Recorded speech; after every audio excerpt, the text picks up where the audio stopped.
C'est M. Decla, bienvenue.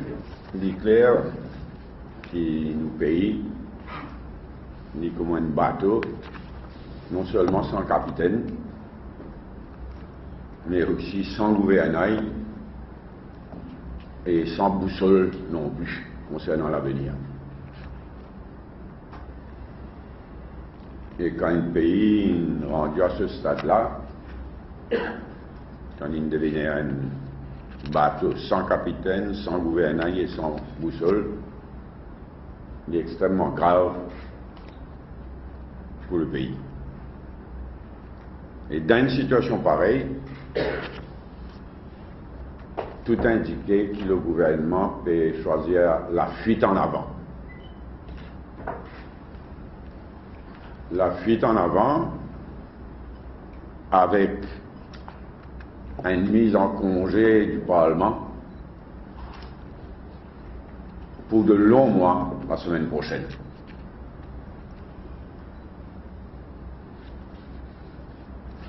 Tout pointe dans sa direction-là, dans la direction d'une fuite en avant, quand nous guettons le order paper de mardi prochain.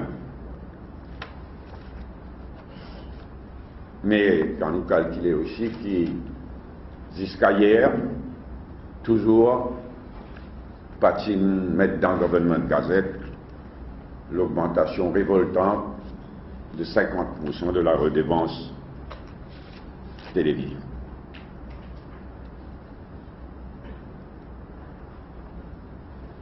Dans de telles circonstances, la fuite en avant, pareil, absolument révoltant.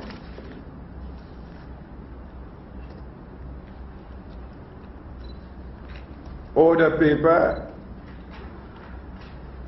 il n'y a aucun nouveau.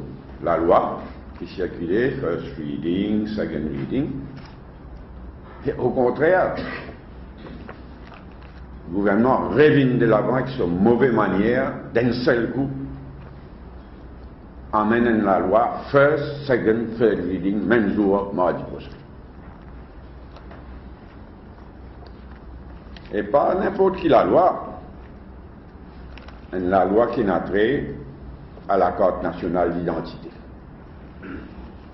Out of the blue, la loi aussi important, technique, out of the blue, hier, le grand matin, nous avons un texte de loi ce matin, hier, Conseil des ministres décidé, le grand matin, pour la première fois, donc, un amendement au National Identity Card Act. Il m'aurait dit, first, second, third reading, même jour, mardi. Et c'est tout ce qu'il y a en ce qui concerne le texte de loi, c'est tout ce qu'il y a à l'ordre du jour.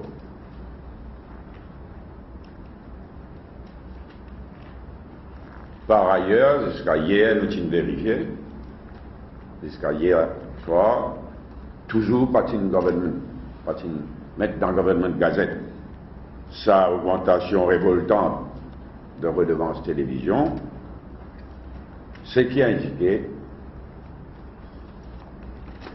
tout le signe, c'est que le gouvernement a l'intention de mettre le Parlement en congé pour de longs mois sans donner l'occasion au Parlement de discuter d'une motion of disallowance du leader de l'opposition concernant l'augmentation de 50% de la redevance télévision. Ce qui est totalement inacceptable et une véritable provocation.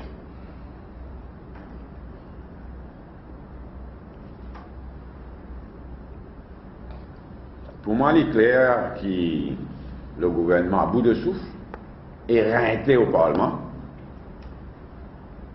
et dans le pays en général, mais au Parlement en particulier, le gouvernement à bout de souffle est rinté. Et s'il peut mettre le Parlement en congé pour de longs mois, c'est avant tout pour sortir au barrage de questions que l'opposition a menées chaque fois que le Parlement siégeait, au barrage de questions ayant trait à d'innombrables scandales, mais aussi à un cas incroyable d'incompétence, comme à Sorel, l'accident de Sorel, ou bien l'inondation, ou bien la CNT. Il y a encore un tas d'énormes scandales qui peut dormir et qui peut bien relever en temps de Dieu. Avant, un grand scandale d'avant la dernière vague. Donc si peut sauver la fuite, si c'est la fuite en avant, c'est pour avant tout échappe à sa barrage de questions de l'opposition ayant trait à un scandale et à un cas d'incompétence. On aurait dit aller, incompétence qui n'atteint un tel stade qui c'est l'incompétence qui tue.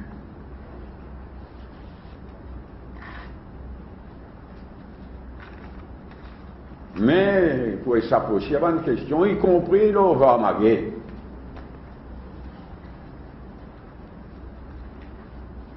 Parce qu'il nous trouve une notée qui, dans cette déposition, selon l'information, dans cette déposition, Maurice Alette, président du PMSD, il fait bien devoir Ramoulam dans toute l'affaire à travers ses références à Subhas Gobin. Mais tout ça là, l'enquête, la police est allée de ce côté, tout ça là, au Parlement, pour continuer, soulever avec force, si ce n'était pas la fuite en avant.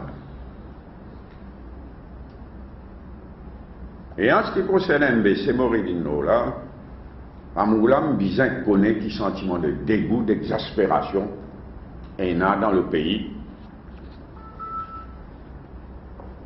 concernant la MBC et sa décision d'augmenter la redevance par 50%. Le leader de l'opposition, aussitôt que sa décision-là a annoncé, il dit nous pouvons challenge lui par voie de motion of disallowance. Là aussi, fuite en avant, le résultat, fin que le gouvernement, il dit bien fini gazette depuis des semaines, il dit bien fini gazette. Comment la loi demandait gazette sa augmentation. Et les là, qui connaissent la motion of disallowance, c'est un full débat au Parlement. Au lieu de ça, la Russie fuite en avant. Pas. Mais qui dans le gouvernement gazette. Et si vraiment le Parlement a en congé, entre autres raisons pour empêcher un débat sur sa motion of disallowance là, il est pour perçu de par le pays comme une véritable provocation qui vous passe très très mal dans la population en général.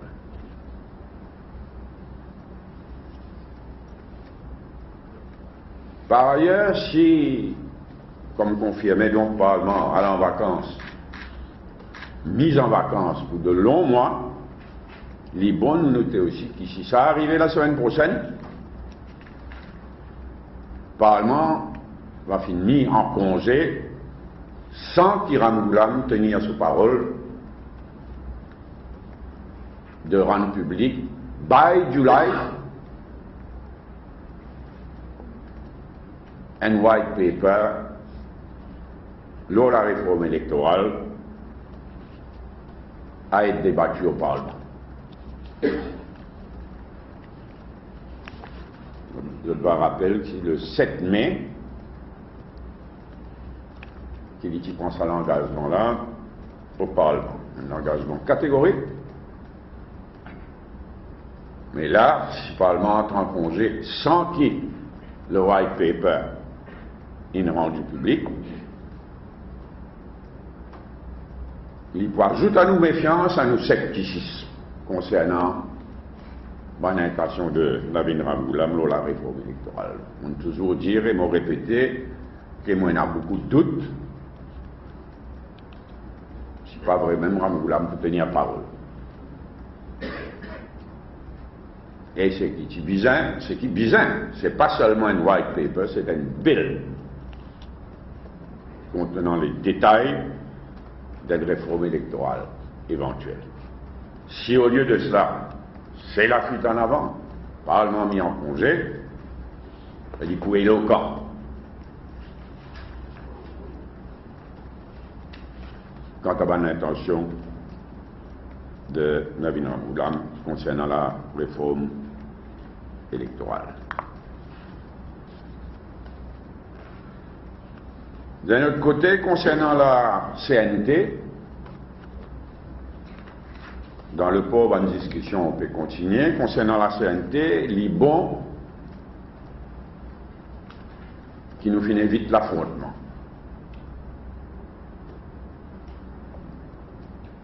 Mais il est clair que rien n'est réglé. Et il est clair aussi que la réunion de vendredi dernier, une révolte ban syndicat. Vraiment, la CNT, le gouvernement à travers le ministre du Travail, une bouffonne ban syndicat. Qui supposait commence donc vendredi dernier une discussion sérieuse concernant le quantum de l'augmentation de salaire à être accordée à la CNT. Au lieu de cela, finira une situation ridicule. Donc chacun passe pour le CNT, passe pour le ministère du Travail et du gouvernement. Et finalement, à peine aucune discussion sérieuse, le tout renvoyé à la prochaine fois.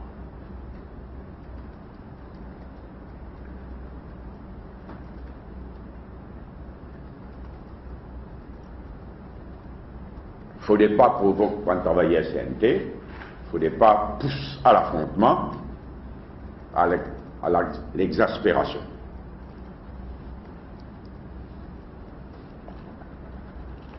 Mais quand nous disons que le pays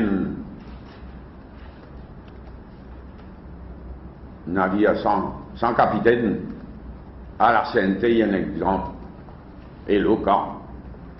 La semaine dernière, le chairperson de la CNT, M. Doukan, qui donne des interviews damning à mort pour Beitchou. Et le general manager Sunaren, mais surtout pour Beitchou. Damning. Et à la lumière sur une déclaration publique rapportée dans la presse, c'est clair. Et il est impossible que Beitchou reste comme ministre, responsable de la CNT, et Doukan comme chairperson. Un autre les débisalé. Sa manière qui Doukan, une cause cri-cri l'eau Beitchou, avec raison. Il montre son incompétence, son inconséquence, son responsabilité directe dans toute la crise à la CNT. Et typique de Ramgoolam, et typique de Beitchou aussi, parce que Beitchou même peine à la dignité de soit aller, soit qu'il existe de Ramgoolam, qui Ramgoolam agit vis-à-vis Doukan. Typique de Ramgoolam, typique de Beitchou, business as usual. Et qui s'en a pour faire les frais de bonnes situations où ça, bonne travailler CNT.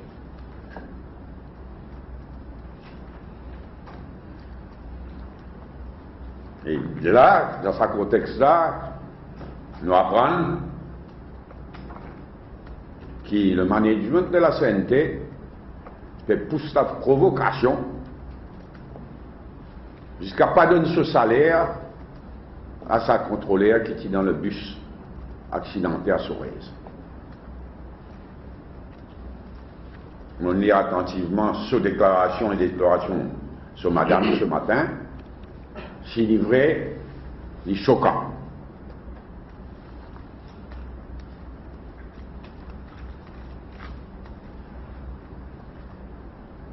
C'est qui je peux dire, c'est qu'il non seulement pas payer ce salaire alors qu'il y a une cycle, mais qui fait finir toute la vie. C'est choquant. Mais nous expectons qu'il béjou ou Ramgoulam pour réagir.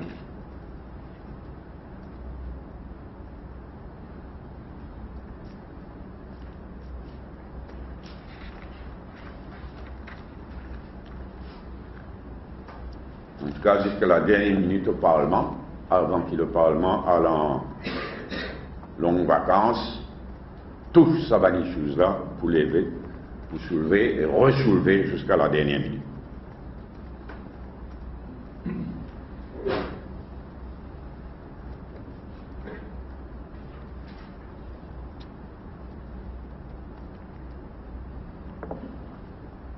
Je termine là une remarque. L'Égypte. C'est dramatique.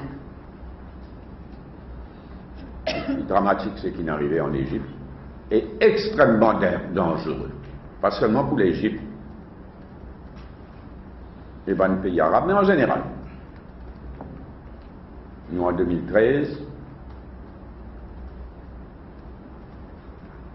il est dramatique que l'armée égyptienne renverse un président démocratiquement élu. Non, il n'y a pas parfait sur la terre, mais élection, un an de cela, élection présidentielle, c'est reconnu comme free and fair en tout du monde.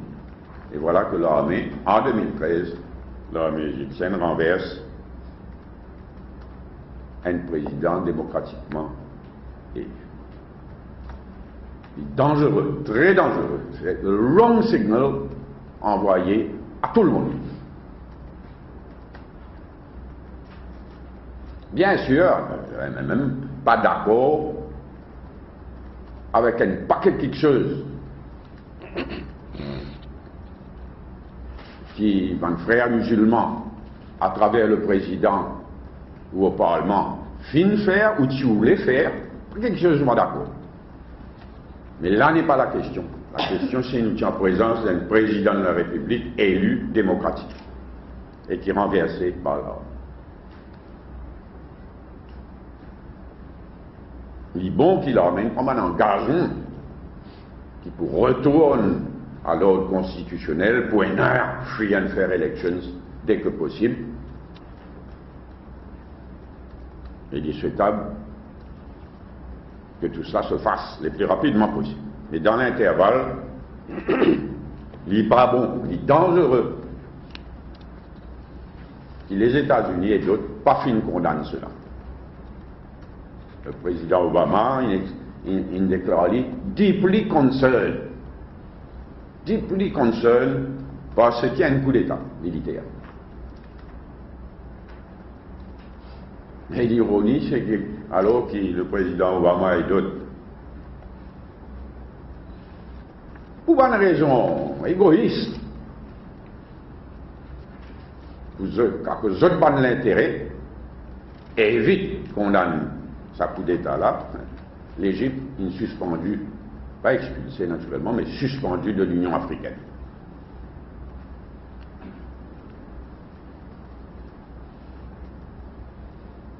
C'est l'heure de tous les dangers en Égypte actuellement là. Parce que d'un côté, il y a un qui dit contre le président égyptien et son gouvernement et son parti, mais il y a aussi maintenant une manifestation de son ban partisan. C'est l'heure de tous les dangers. L'Égypte est un grand pays extrêmement important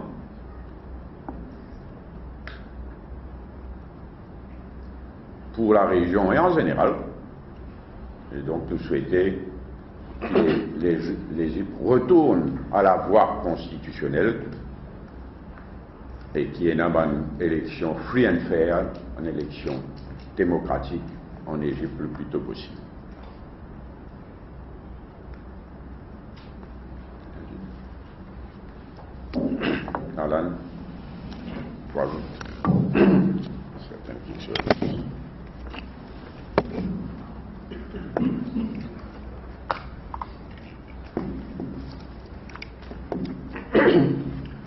Camarade Pauli fait un survol de la situation en général, l'actualité politique. Moi, je reviens le seul point pour aujourd'hui, pour ce matin. Moi, je reviens le PNQ de mardi dernier, sa question de Toll Road Project qui fait l'objet de mon PNQ mardi dernier et faire certains commentaires. D'abord, je bien connais qui s'est posé là, sa question-là, qui déjà fait l'objet d'un PNQ à l'époque, quand Paul même était leader de l'opposition, quelques mois de cela. Et déjà, c'est un éclaircissement du gouvernement, du ministre Béchou.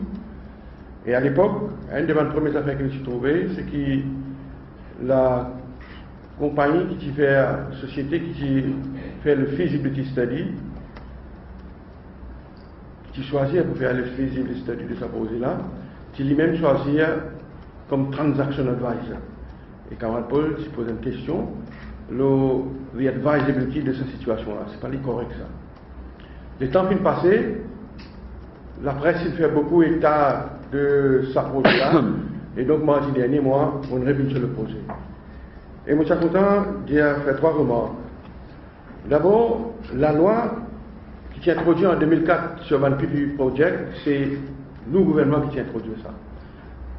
En 2008, les autres amendements introduits par le gouvernement travailliste. Et ce projet qui nous fait causer là, de 30 milliards, c'est le premier projet, en vérité, qui fait sur le PPP Act. C'est un premier projet qui fait, donc, sous la loi, qui gouverne le projet PPP. Et comme on dit, tout connaît, il y a un projet important de 30 milliards d'euros. Et l'opposition, donc, c'est ce rôle, c'est de voir guetter qui ce projet-là arrive à bon port et dans toutes les conditions correctes. Alors, la première question, un des premiers points qui m'a soulevé mardi dernier, et que le ministre Béchou ne semblait pas capable de répondre, c'est est-ce que le PPP Committee lui-même est au courant, right from the start, de ce projet-là? Est-ce qu'il est au courant, il est informé du projet? Parce que l'esprit de le PPP Act dit, comme on aussi cite la loi avec lui, que le PPP Partnership Committee, section 3A, shall deal with all matters relating to a PPP project. Ça veut dire depuis le commencement, ce comité-là est au courant, est informé du feasibility study. Parce que, d'après la loi, aussi, bien soumettre au PPP Committee sa feasibility study qu'il fait. Et le ministre Béchou, dans sa réponse, semblait confirmer que ça n'a pas été le cas. Parce qu'il dit, c'est après, quand il finit, négociation finie, quand il finit choisir, le preferred bidder, les là qui PPP Committee rentre en jeu.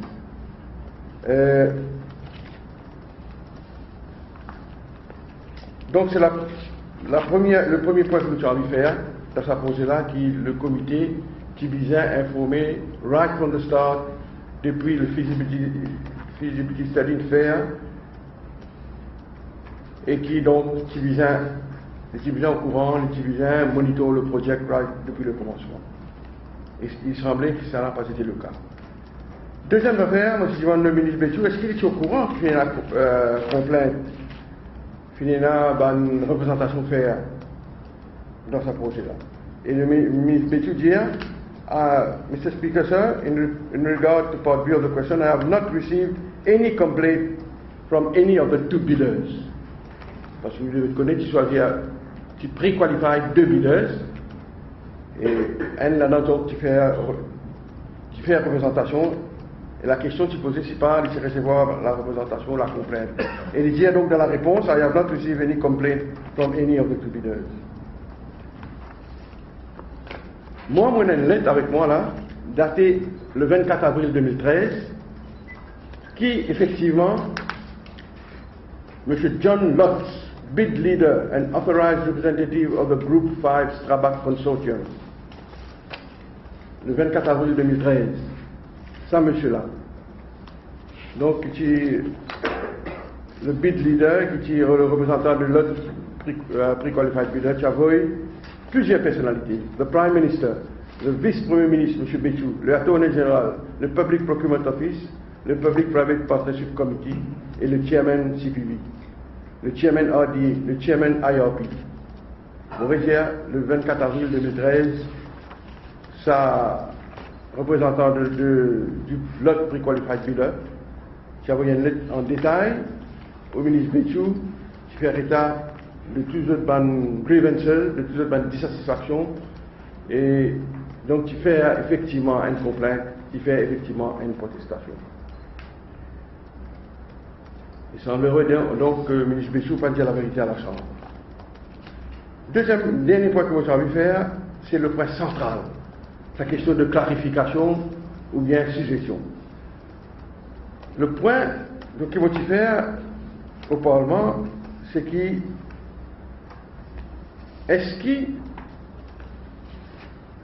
le Central Procurement Board, s'il a le droit de faire ce qu'il a fait dans sa projet-là.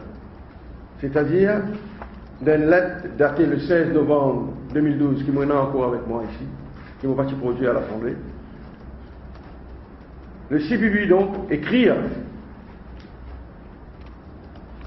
au consortium qui vient le plus fait bidder,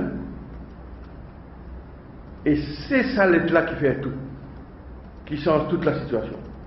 C'est ça lettre-là qui ministre Béchou, qui appelle n'existe demande d'autres clarifications. Mais en vérité, dans sa lettre-là, les deux pages que moi devant moi, le CPB dit à sa bidder-là, c'est-à-dire Bouygues et Colas, il dit the CPB note that your best and final offer clarification response did not include a revised traffic model illustrating the forecast traffic as incorporated in your financial model. You are accordingly requested to provide an electronic copy of such model.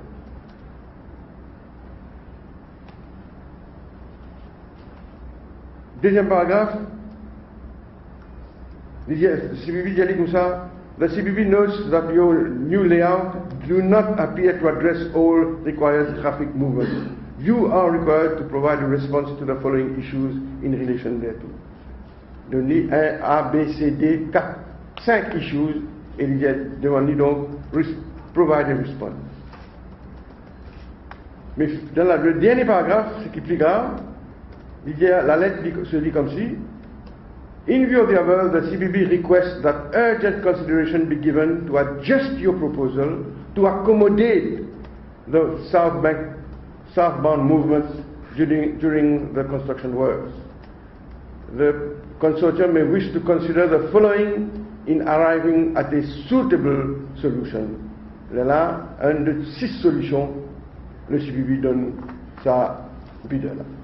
Donc, le point qu'il nous fait faire, c'est que c'était pas une clarification, c'était une proposition, une nouvelle proposition, une nouvelle solution qui le CPB donc donne sa bidder là. C'est-à-dire, adjust your proposal et le CPB dit donc que the consortium may wish to consider the following in arriving at a suitable solution. Donc, nous pas d'accord quand le ministre Béchou dit c'est simplement clarification qui est demandée. C'était en vérité souligner un manquement, il dit si cette proposition n'a pas bon, proposer une nouvelle solution. Et quand ça y fait, c'est là qu'il vient qualifier, qu'il vient choisir comme le preferred bidder. Et c'est là que les négociations ont commencé. Et évidemment, quand nous sommes d'accord, pendant cette négociation-là, le award pour faire à sa pre-qualified bidder là. Donc, ça, et cela maintenant devant la Cour suprême, comment nous attendons, le étudiant nous, parce que le unsatisfied bidder finit faire un appel à la Cour suprême, après que le review panel pas fait une rente là-dedans, il dit mon équipe capable de rentrer là parce que moi, je te rappelle, moi, hier, la loi qui a demandé le lendemain qu'il la lettre qui sortit, la lettre qui dit You are the preferred bidder, le 21 décembre de l'année dernière, le 22 décembre, nouveau la loi rentre en effet, empêche, donc deprive, deny, ça dissatisfied bidder a fait l'appel devant IRP, et donc maintenant il est devant la Cour suprême. En attendant que la Cour suprême prononce lui, on est envie de dire à la presse qu'évidemment l'opposition pour garder la pression, nous vous surveiller ça procédure de près, et en tant qu'une opposition responsable, en anglais dire the watchdog of the public purse, nous pouvons continuer à faire le travail de surveillance et suivre attentivement sa procédure. Laisse-moi ajouter un mot là. Livré, comme Alan fait dire, qui c'est le gouvernement MSM qui introduire la loi pour permettre un PPP tenders, un PPP projects, un PPP tenders en 2004. Ça m'a nous mettre toute précaution là-dedans. Comme dans le cas des tenders en général. Tu mets toute qualité de précaution. Le gouvernement travailliste, après 2005, il amène la loi plusieurs fois, y compris, comme on nous fait trouver dans ces circonstances-là. Et il tellement amène la loi qu'il s'en permet Central Procurement Board, qui tire un communiqué cette semaine-là, quand il vient dire carré, la loi tender en général pas appliquée dans le cas d'un projet PPP. Et c'est ça qui est inacceptable et qui est dangereux. Nous tirons la loi avec toutes ces précautions, tous ces garde-fous, comme dans le cas de Bantender en 2000. Je t'ai demandé plusieurs fois.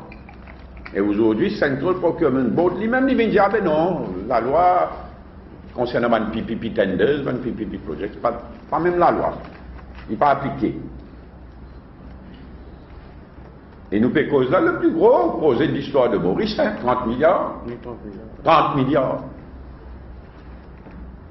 Non seulement le plus gros projet dans l'histoire de Maurice, mais aussi, pour la première fois, c'est causé pour introduire un toll. Du monde pour passer au tel chemin, pour bien payer un toll, road toll. Bon, aussi, pas justement d'ailleurs. Bon. Donc, situation est changée, nous n'est plus dans la situation qui nous est créée par la loi bien faite. Et aussi dans l'intervalle, un gouvernement socialiste qui prend le pouvoir en France depuis un an, sous le régime précédent, sous le gouvernement précédent, sous Sarkozy, sous le gouvernement précédent, la France s'est rush dans un PPP project. Il fait un gros nombre de PPP projects. Naturellement, quand un nouveau gouvernement socialiste prend la barre il y a un an de cela, le ministère des Finances, BRC, le ministère des Finances, il demande un full report, une full enquête, une évaluation. Est-ce que l'État, est-ce que le pays peut gagner value for money avec sa bande PPP project? Et la conclusion est damnée. Conclusion rendue publique. La bonne conclusion fait une damnée. Qui manière il fait ban PPP et manière ban PPP déroulée en France, l'État, le pays, pas une gagne value par monnaie, certaines PPP tenderers, ban contracteurs concernés, une barrière.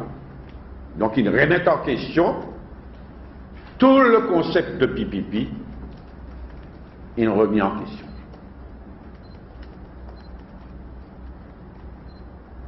Surtout avec le développement que les leaders de l'opposition fait mentionner là. Nous pour reprendre toute la discussion, nous déjà peu discuté ces derniers temps, mais là il y a une accélération ces derniers temps, Moi-même, j'ai discuté plusieurs fois avec Alan, mais là, nous promènons au niveau du parti, du bureau politique, et nous réservons le droit de remettre en question d'abord ça causé de 30 millions qui nous fait causer là, le Road Decongestion, 30 milliards, pardon, le Road Decongestion Programme, mais PPP en général nous réserve, nous, le droit de revenir là, de remettre en question tout le concept.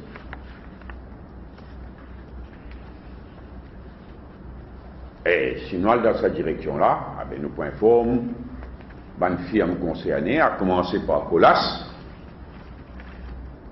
qui est le preferred bidder dans ce cas-là. Sinon, dans cette direction-là, donc, nous pouvons informer une firme concernée de notre attitude aujourd'hui et demain au gouvernement. Bien sûr, nous dans un état de droit, et la loi applique pour tout le monde, y compris pour l'État. Mais nous précisons nos positions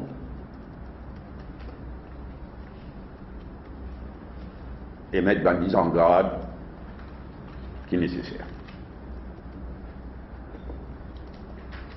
Merci. On passe la parole. Nos 20 points qui nous soulevés d'abord, ensuite il y en a d'autres points que je souhaite soulever. Une question à moi-même ou au leader de l'opposition. On passe la parole.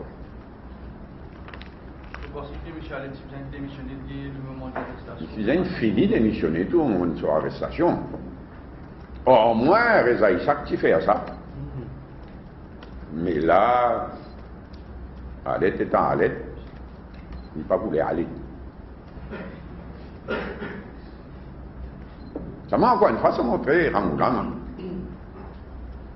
Et puis il y a un capitaine, free for all.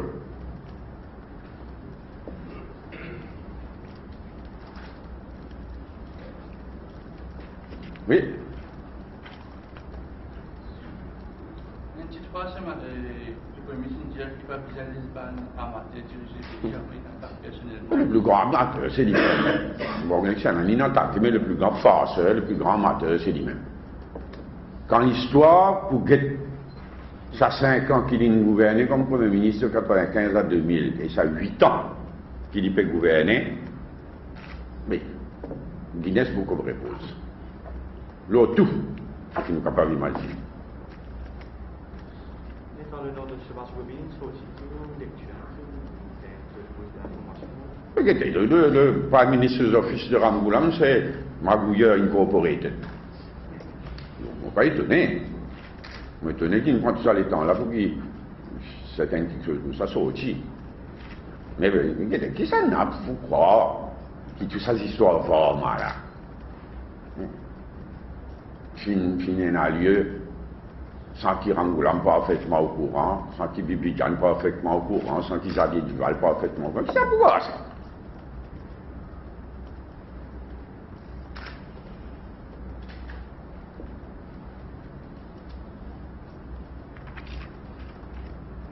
Oui.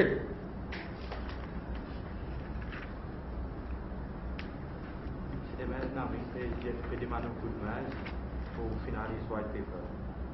Non, pour finaliser White Paper, hors de question qui nous involve in any way. La bande dernier renseignement qui vont gagner peut rendre moi plus sceptique encore. Nous tiens certains renseignements, l'autre. Un bout lié aux éco-conservateurs. Ou quand on imagine un pays, quand un Premier ministre dit, il y a 10 personnes qui préparent White Paper là, et personne n'a pas connu que ça 10 personnes là. Mais qui est capable d'un plus amateur qui ça? Mais la bande dernier renseignement qui m'a gagné ajoute à mon scepticisme. Tu dis, tu penses que c'est un tel, basé à New York, qui peut faire, il paraît que non. Il paraît que c'est un étranger. Mais si ça, vous n'aurez pas obéi. Il faut venir amour, mal noyé dans la tamise. Donc, nous, pas pour donner aucun coup de main ni rien. Nous vraiment croire que ça va être pas la peine force. Moi, je souhaitais qu'il y ait un prouve long. Je suis content, moi. Mais je pensais que ça va être pas la peine force. Et nous, en tous les cas, ce qui nous attend, nous, c'est le bill, le projet de loi, qui vient amender la Constitution, le first schedule, pour faire une bonne réforme électorale. Si la volonté politique, là, une semaine trop beaucoup pour drafter sa bill. Et là, ça amène une revue un peu avec cette proposition par rapport à Écoutez, nous faisons cause réforme électorale. Bon, Ramachitanen, là, il vient avec une proposition qui strictement n'a rien à voir avec la réforme électorale. La proposition qui utilise la constitution de Maurice de façon à ce qu'il le Premier ministre capable de choisir un ministre hors du Parlement. Il y a ce pour et il y a ce contre ça. Nous en faveur. Au MMM, nous n'avons pas une renoncement en faveur de ça. Nous avons certaines traditions, nous faisons une colonie française, ensuite une colonie britannique, nous inspirons de certaines traditions, à commencer par Westminster. Donc, nous avons une préconisation. Là, nous avons une préconisation.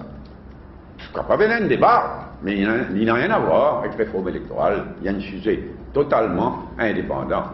Et si nous mélangeons ça aussi là-dedans, on est reparti pour la gloire.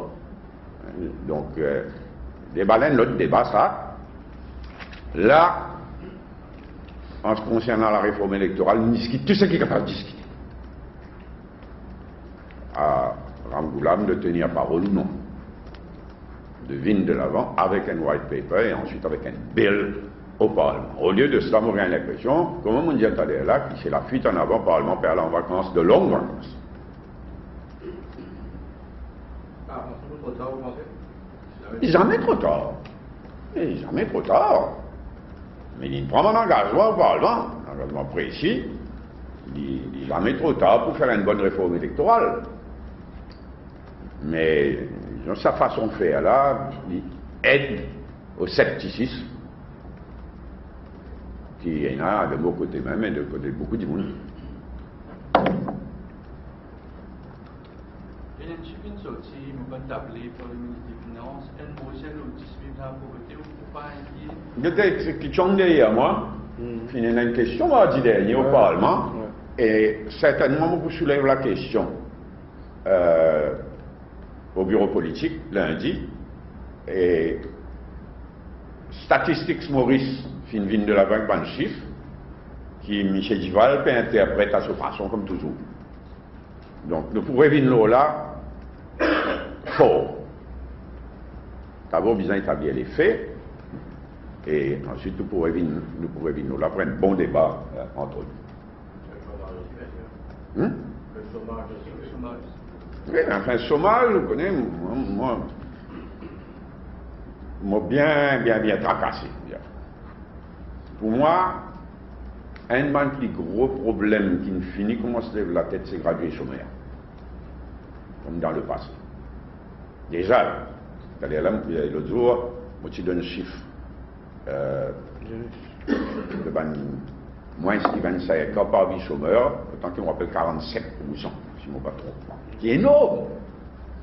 Et pendant des doutes, quand nous suivons attentivement, c'est qui est arrivé au Brésil. C'est qui finit arrivé et qui peut arriver au Brésil.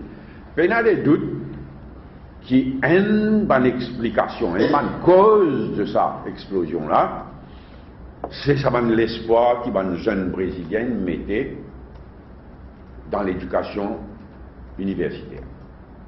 Les autres, même avec leurs parents. Ils investissent beaucoup d'argent pour qu'ils aillent dans une université et pseudo-université étrangère qui est implantée au Brésil. Une tas pseudo-université venue implantée au Brésil, les jeunes parents faire sacrifice. Après, au bout du compte, trouver qu'ils débouchent le chômage. Ça va pseudo-université-là, ce diplôme n'a aucune valeur. Et des milliers de jeunes qui font ce sacrifice-là, qui nourrissent ce l'espoir-là, finalement, retrouvent au chômage. Et quand nous suivons la situation au Brésil, il est clair qu'il s'affiche une de bonnes causes de l'explosion. Et Maurice, nous faisons différent. Maurice aussi, il y a un certain nombre d'universités ou pseudo-universités étrangères qui nourrissent l'espoir de beaucoup de jeunes, déjà le problème gradué sommaire, comme dans le passé, il lève la tête. C'est tellement le problème les plus difficiles et les plus explosifs qui nous prennent dans les jours, les mois à venir. Et justement, nous devons dire le ministre du Travail, nous dit qu'il va nous aller à l'extérieur pour un travail. Donc c'est un peu la chose posée. Dans la situation dramatique, pour les jeunes, la situation absolument dramatique. OK?